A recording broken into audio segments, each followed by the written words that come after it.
Well, we're down here near Dunville, guys, and we're just looking at this area here, right where that white house is sitting. That was the spot where Linda sort of grew up. Not in that particular house, but this area, this field, you could say. Follow the tree. So, look at all the trees over there, and there's a creek in there behind that, and all the picnic spots were over there at the creek. That's going back 3 or 4 years, shall we say. So I'm going to turn it off again, but we're heading down further into Dunville, and we hope to see Grandpa Hunter's old farm building in the area where the farm was. So I'll catch you later. Well, here we are in Virgil, heading down to the house Linda lived in when she was a toddler. Can't remember the exact years that she was. 5 to 17. He's just informed me. 5-year-old to 17-year-old, she lived down here in Virgil. Next, the news public school. And right here is the new school. Obviously Linda didn't go to that one. We had a look at the old school the other day there, all shut up. But here we are right here.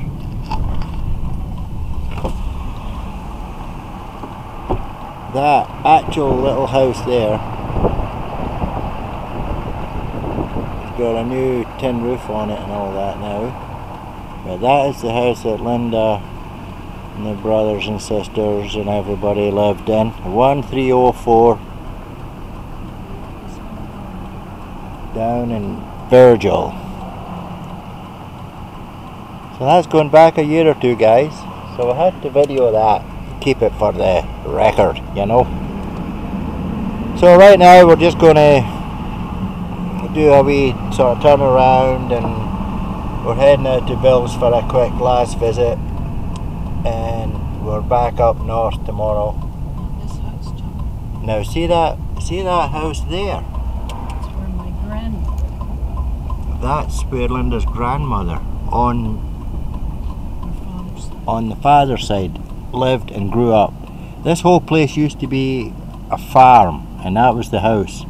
It's now a big vinery and everything.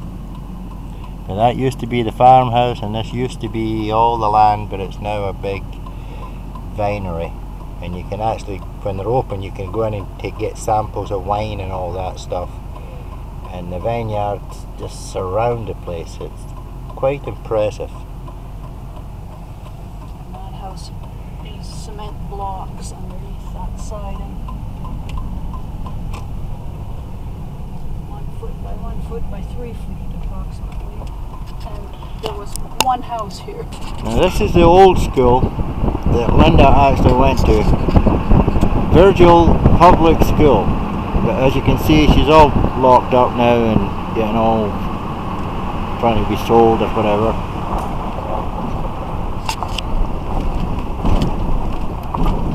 And that remember the big white house where her gran lived and grew up at the farm? Well, this is where she went to school. SS number 8. In 1872 this was built. And it's sort of a part of that school there. I suppose they could try and put this to the Historic Society or something, and you know, keep it, I don't know, as a museum maybe. That would be a good idea. But that's where Linda's gran went to school, in this little building here. And she lived in that big white house that we looked at earlier. They've probably added to that over the years. I bet you in 1872 that was just a small building. So we're heading out of Virgil now. As Linda said, 80% of these houses weren't here during her time here. There's even 2 traffic lights in town now.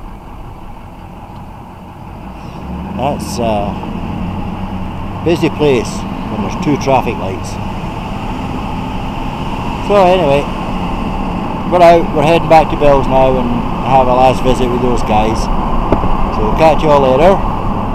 We're on the last couple of turns to Bill's place.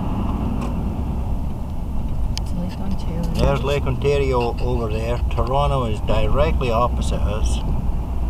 That's quite a big beach that's down there. And we're just heading down to Bill's place. We'll see his wee car any second. There she is, right there. And there's Bill's place.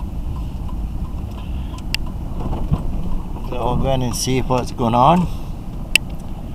And we have arrived. 10-4. Catch you all later, eh?